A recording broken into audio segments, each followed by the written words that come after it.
Hey, Dot sisters and our friends across the globe. It is Shannon Crotty, founder and CEO of Polka Dot Powerhouse, here today with another fabulous managing director interview. Today, look at that beautiful smiley face we have. We have Donna Manley, who's the managing director of our Pottstown, PA chapter. Donna, welcome. Thanks for being with me today. So excited to be here. Thanks for inviting me. Yes. So I want to make sure I have history correct. Okay. You became a Dot in 2017. Sounds right. And then you started your chapter in 2019, correct? Correct. Look at me go. Correct. Normally I'm not right, so we're going to count that as a win. Okay, so you had been a member for a while. First off, okay, wait. We're going to put a pin. Squirrel, just too many questions in my head. First off, tell everybody who you are, what you're passionate about, what you do. Okay, I am oh wow, where do I start? I'm so old, there's so much to say, but I was born in Lansdale, Pennsylvania, which is about an hour northwest of Philly, in a little town that was Little Italy in Lansdale. And in the generation I was born into, it was a baby boomer generation and an Italian culture. My only goal in life was to grow up and be a mom and take care of a household. And I did that. It was great. And it wasn't until later that I loved business. I started out working in corporate America in chemical manufacturing and started as a secretary. And after 26 years was vice president of a chemical company. And I just loved that. And then my husband and I started a company about 20 years ago, which is mechanical contracting. So we still have that business. And now we have two equestrian centers we run, and I do polka dot. And I just took another job. So the interesting thing is, as I get older, I realize we will never stop changing. As long as you're open to it, you will never stop changing, because every day I find out something new about myself. And probably for 6 years now, I've been feeling like I needed to pull the reins and, I should be retired now. I should be like coasting and relaxing. And the more I did that, the more I realized that for my mental health, I really always need to be busy. I always need to be working and doing something. Yeah. So it's funny. You just keep learning and figuring yourself out. Well, there's no one size fits all. For some people, that is what they need to do. But for other people, like I've been seeing more and more articles and videos about people. I just saw a video today that I haven't watched yet, but it's about someone that's 102 and still working because that's how they feel young and alive. And for some people, that's like mortifying and like they can't, they're in disbelief. And for other people, like it's okay to calm down and to take rest periods. And I'm sure, even though it sounds like you're super abundant and you take care of yourself, you take rest periods, right? Absolutely. But doers like to do. So sometimes when you're seeing people say, you need to stop, you need to slow down, like it's not one size fits all. Some people No, feel more fulfilled when they're doing, and that's what keeps them young. Like, yes and no. Like as long as you're taking care of yourself and taking those breaks, girl, do you? absolutely. Yeah. Well, so many of my friends have retired and done what I call a traditional retirement. All my life, retirement to me looked like you stop working, you get the gold watch, and now you sit home and you garden and you read and you travel and you bake. And if you're content doing that, then do it. Right. But I realize, like I said, it's more about my mental health. If I'm not busy and working, I know my sofa is going to suck me in, and I'm just going to binge Netflix all day, every day. And that's not good for my mental health. So if I live to be 102, I'll probably still be working. Right. It's just hopefully, and again, I haven't read or seen the video yet. I just saw it in my feed. Hopefully the person's doing what they love to do, because when you're doing what you love to do, it really doesn't feel like work all the time. Absolutely. Absolutely. There's days, I'm sure, but not Oh all the gosh, of course. But overall, I love it. I love being busy. And this new job I took, I really love, because I'm just providing backup to someone. So it's just data entry. I don't have to think. And in every other area of my life, I'm the boss and I'm the leader. And with that comes all the pressure and the laying in bed sometimes thinking, how are we going to make payroll this week? And what's going to happen? And are we going to make it? And with this, it's just like you work for somebody else and you walk away and you forget. So it keeps me busy, but man, it's providing such a good balance too. Right. But not everybody's able to do that, right? Like I not everybody's know. able to jump from this is someone else's baby to my baby, but it does sound like it works really, really well for you. It So really does. you props Yeah, to you. thanks. So you've really been like, were you as a kid, were you like the class leader? Were you like, because leader, I mean, you have your data entry gig that you have now, but otherwise, everything I've ever seen you do is as a leader. And I'm wondering, did you come out of the womb like that? Or where did that start for you? Well, I'm the firstborn of four. And when I was 3 years old, my parents made me take singing lessons. And here's a little bit of trivia. I don't know if you even know because it's my generation, but there was a singer named Peggy March who sang I Will Follow Him. She was a one-hit wonder. And if you don't know her, but you saw the movie Sister Act, all the nuns were singing I Will Follow Him at the end. Well, that was Peggy March's hit. Well, I took singing lessons with her. She lived down the street. Our families intermarried. That was pretty cool. But I Yeah. took singing lessons till I was 7. So I was always on stage. If we went to visit any of our Italian family, they sat in a circle and I stood in the middle and sang, or I was on the kitchen table singing to everybody. But I'm an introvert. I'm an introvert who loves the stage. So in school, nobody knew me. I was in my senior year. I came out a little bit and just got to know some people, but I was never in the popular crowd. I was just kind of in the shadows. I took business courses because my goal was to raise a family. So I thought do something useful that I could get a good job in. So no, but because I'm the firstborn, I feel like I've always had those leadership qualities. If you ask my sisters, they say it's my bossy qualities. And it's the same thing, really. But I've always been the leader, but not the extrovert, not the outgoing party girl. And I can relate to that. I mean, I think you know my story. This interview is about you, but I got ambivert in me, right? Like Right. equal parts, one foot in each Yeah. side, and Yeah. it can throw people that a leader's like that because I think we get our I think we get a mental image of what something's supposed to look like, and that's why imposter syndrome shows up, right? Like, oh, they all think this, and I'm really this. But I love that we talk about it more and more, and especially in Polka Dot, like we encourage talking about it because we got to start breaking out of those mental walls that have been built around Yeah. ideas of who people are because that's how we get closer and that's how we have a bigger impact. So I love that Absolutely. you're sharing that. Thank you for sharing that with us. Yeah, sure. Well, I read a statistic not too awfully long ago that 85% of public speakers are introverts. So being able to stand up there and do that like has nothing to do with your personality. It's a totally different part. And Yeah. I thought that was really interesting. But when they come off stage, then they don't want anybody talking to them for a while. So it's interesting. It's the before. I always say ambivert, which sounds like you got a little bit of ambivert in you. Ambivert means I love people, I love speaking to people, I love this time we're having together, but usually I'm breathing in a bag an hour before and I need 4 days of downtime after. Yeah, yeah. Yeah. Yeah, I might be the same thing. This is so confusing to me because my daughter told me I was an introvert 5, 6 years ago. And I'm like, what are you talking about? When I was growing up, we defined introvert as somebody who was shy. And I'm not shy at all. I just can't people because it Yeah. sucks all the energy out of me. But I think the definition's changed because growing up, extrovert to me was somebody who just was comfortable with people and outgoing and friendly. And an introvert was the wallflower who just didn't talk to anybody. So Yeah. it's weird. But yeah, I'm still wrapping my head around this newly defined term for me. And I think all people, and especially women, like we got extra layers. Like, and Yes. when I was little, I was so shy that if anybody talked to me, I would start crying. Oh, I was that shy. And then wow. somewhere I took voice lessons and drama classes, and all of a sudden I could find a place that I wasn't feeling that shy, right? And so I think even for women of all different ages, you may go through a phase where you're more introverted, you're more extroverted, or Yeah. I know people like, I mean, at different ages develop anxiety where they've never had it before. So it's like, Yeah. don't say what you are, because give it 5 minutes. It might Right. be someone else. Right. I know. I know. So let me ask you this then. You get all peopled out.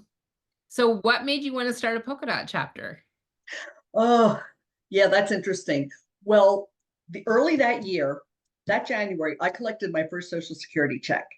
And that was when I thought, oh man, I need to pull back. I need to take some things off my plate. And I was in about 5 networking groups, and I was running like 2 or 3 of them. And I thought, you know what? I'm getting rid of all my networking. I'm not going to pursue these goals I thought I had for this thing I wanted to do, but I'm not giving up Polka Dot. This is what fed me in a way like nothing else did. And then right after I made that decision, our managing director said she was stepping down. So it's like, no. And I really didn't want to take on a responsibility like that. And I struggled. I called a couple people. I said, tell me what this looks like, because this chapter can't die. And nobody else was really stepping up to do anything. And this can't go away. It's too important to me. And so that's why I threw my hat in the ring. I didn't want to see it go away. If it was that important to me, I knew it was that important to my whole community. So couldn't let it go away. Yeah. Well, you've done such a tremendous job. I mean, you guys are sitting in elite Oh, status. Your members are very connected. I think uh, I think I have this right. I think the highest percentage of members in Diamond membership, which is a different level of membership within Polka Dot, are in Pottstown, PA. So, yep. girl, you're doing a fabulous job. So, props Thank to you. you. Thank Props to you. you. What do you think it is about sisterhood, about Polka Dot and sisterhood? Because you know, I'm writing this book, I'm doing all this research, and there's all this evidence of how lonely I'm sure both men and women, but my research is primarily women, how what percentage of women, like it's like something like 60% admit to chronic feelings of loneliness. And so I think we're okay, I'm okay, but we still need that. We need that deep connection. We need to feel like we have people on our side and in our corner and who understand what we're going through. What do you think it is about Polka Dot that's so important?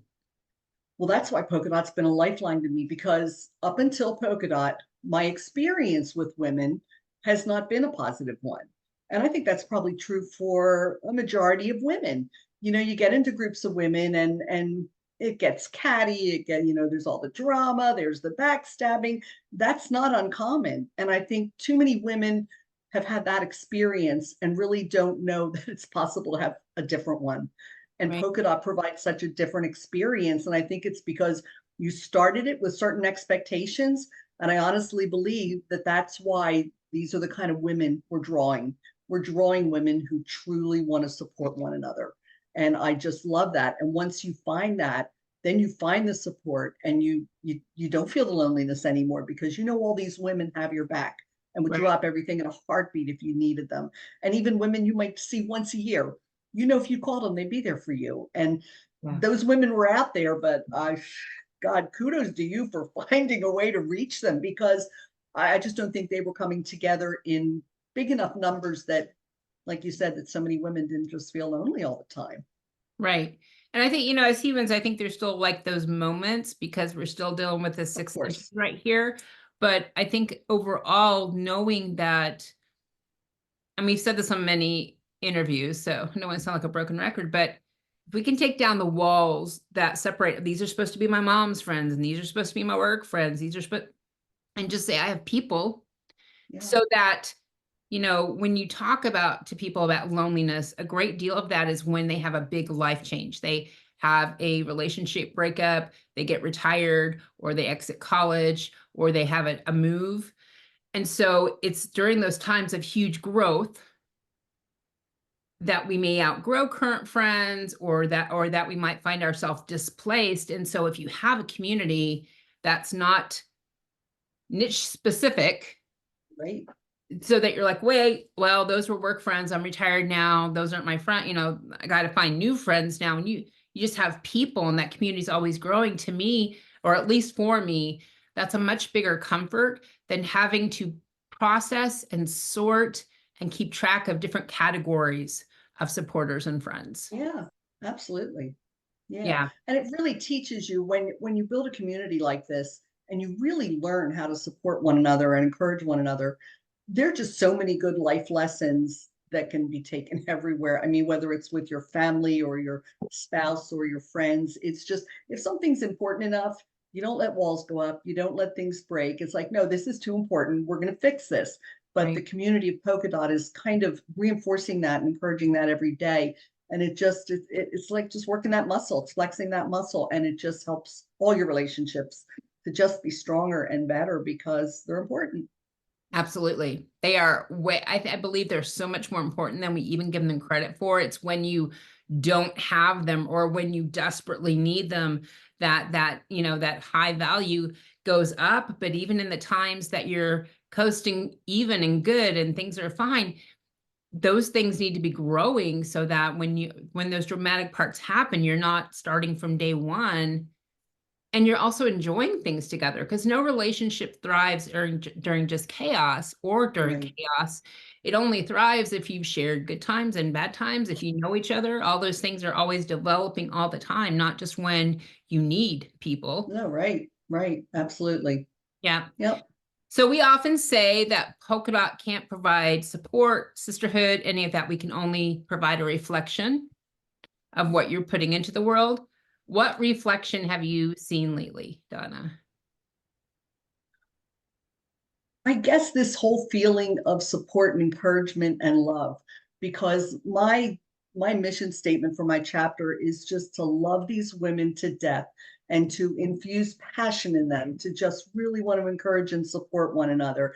And and that's just all bounced right back to me. I've just never felt so loved and accepted and encouraged in my life as I have felt in this arena. Yeah. When you are looking, okay, that is all amazing, but let's talk about leadership. Because one thing that people don't necessarily understand about Polka Dot, and nor would they if they weren't in the middle of it, is when we bring on a managing director, we don't say, look, you're going to have this, and this leadership people in these roles, because our managing directors are not cookie cutters. They're all very different backgrounds, upbringing, personality, all of that.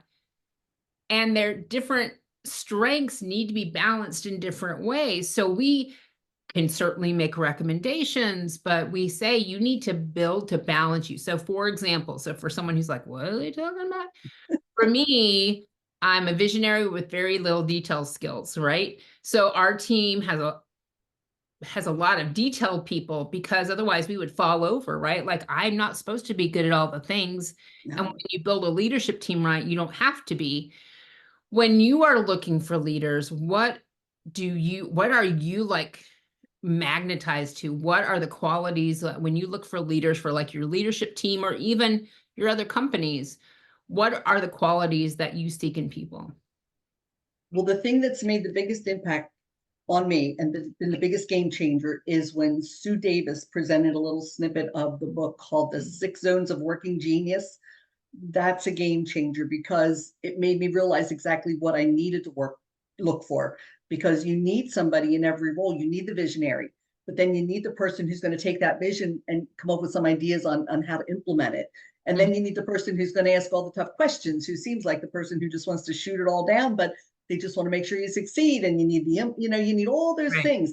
And so if I'm looking for a leader, I'm looking for some of those holes, because that's what we need to function. It's so easy to be drawn to people who are like you or just people you like being with, or and it's the biggest mistake we could make, because look, if you surrounded yourself by nothing but visionaries, I mean, where would you be? So same thing here. Yeah. You have to fill all those holes. So when I'm looking for a leader, I'm looking for where I need somebody. Right. Right. And so do you have, this is a conversation we haven't had yet in these videos, I don't think. Do you have a lot of experience with business and the things that you've run. Do you have an self-awareness to always be knowing, hey, this is what I'm lacking and this is what I'm looking for? Or do you find you're simply attracted to a quality that turns out it does happen to be what you need? I'm very analytical. So I think I'm just recognizing and seeing the holes and seeing like, okay, this is an area where we're lacking and we need to do something about. So I Yeah. think that's my personality. And that's constantly moving, right? Like that's Yeah, constantly changing as absolutely. a chapter's evolving, as a team is evolving, as the leader's Yeah. evolving, those things are constantly changing. Like that's the thing you can count on is change, right? So Oh that's yeah. constantly changing. Yeah. Well, it's funny because I mean, it's changing even again right now. We always have a little retreat, like a half a day retreat in August to prepare for the new Polka Dot year. And I'm already seeing things because as you see your leadership team grow, they grow and they grow into new areas where they develop strengths that they didn't even know that existed and I didn't know.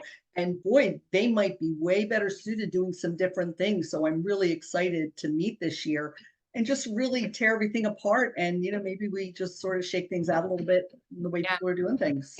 Yeah. To me, that's like a very exciting thing because to me, those are things that you sometimes don't see it when you're in the middle of it, but you look back and say that was a pivotal moment when a big change, because that's typically, you know this, I'm preaching to the choir, but typically what we're doing right now, like you don't see the result of that. You see it 3, 6, 9 months later, a year later. And I mean, at least for me, I can look back sometimes and see when those evolutionary kind of changes were made and how it catapulted things in a new direction. To me, that's a very exciting position to be in. Yeah, for sure. For Yeah. sure. What do you think is the most misunderstood thing about being a Polka Dot Powerhouse managing director or in Polka Dot Powerhouse? I can answer that all so the many hard different questions ways. today, Donna. All the hard questions. I know. I can answer that so many different ways. I mean, the very first thing that comes to my mind is just the name, because people have no idea who we are or what we are. Yeah. And when I was invited to my first Polka Dot open house, it was years ago before our chapter even started. I thought, are you kidding me? I mean, I'm going to walk into a room and women are going to be wearing fairy wings and sprinkling pixie dust and are you kidding? I'm not the girly girl. Like, oh my God, no. And then I did a podcast in Pottstown. They had something called Porchcast Pottstown, where these two people meet with somebody every week and have a discussion about the community. So we were talking about it. And the guy who was running it, he said, well, when I heard Polka Dot Powerhouse, he said, I thought you were a group of women who got together and talked about fashion and had runway shows. And so I think that's the biggest misconception, the first one that comes to mind. And yet then when I tell them the story, it's like, and this is why the name will never change.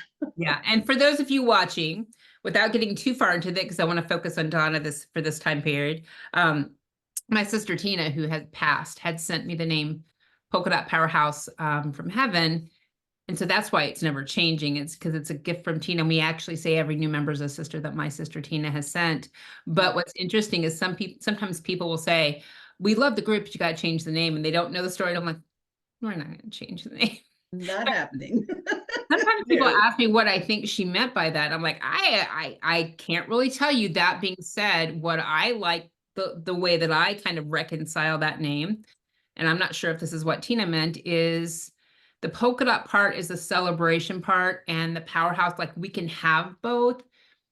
Our celebration doesn't have to diminish our power, that kind of thing. And I personally am a person that likes contrast. So when we used to have the magazine, we would do very like a cover with someone in a dramatic gown with like mud whipped in their hair and stuff. Like whatever, right? Right. So I like to show contrast because just like we talked about earlier, we're not this and that. We might be this and this title and this title right now, but that can change in an instant. So I'm not sure what Tina meant, but just so you know, in case you're wondering what's up with that name. I know. And then the way you've been connecting the dots, I mean, that's it just all works. It's all right. Yeah, it all works. It's all right. Yeah. Yeah. Awesome. Well, number one, congratulations on being elite status and having such an amazing, well-run, thriving chapter. Like it is seen and appreciated. So thank you so much. You're welcome. If people want to get a hold of you or find out more information about Pottstown chapter, where should they go? Best place is go to the website, polkadotpowerhouse.com, go to find a chapter, pick Pottstown, PA, and then there's contact information for myself and all my leadership team and a description of who we are. Awesome. I love it. Donna, thank you so much for this time. You're welcome. Thank you. It was fun. Thank you. All right. We will be back with another managing director interview soon. Until then, be safe, be joyful, and have a great day.